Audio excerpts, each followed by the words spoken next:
গরিবের মেয়ে যখন বড়লোক বাড়ির বউ। মা, আপনি কি এত রাতে কোথাও বেরোচ্ছেন? হ্যাঁ, ইয়েস, পার্টিতে যাচ্ছি।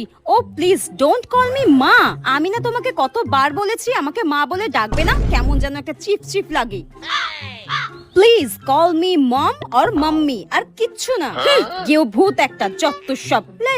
মা, আপনি ফিরে এসে রাতের খাবার খাবেন তো? তাহলে আমি রান্নাটা চাপিয়ে দিই।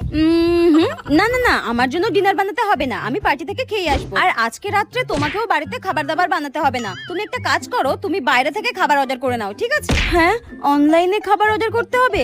কিন্তু মা, আমি তো অনলাইনে খাবার অর্ডার করতে পারি না। হ্যাঁ, তুমি অনলাইনে খাবার অর্ডার করতে পারো না? ও মাই গড, আমার বেটাটা কাকে বিয়ে করেছে? আমার কাছে তো কোনোদিন ফোনই ছিল না। নেহাত আমার বেটা তোমাকে ভালোবেসেছিল তাই, নইলে তোমার মতো ভিখিরি আর গেও ভূতকে এই চৌধুরী বংশের বউ কোনোদিনও করতাম না। যত সব। এতে আমার কি দোষ?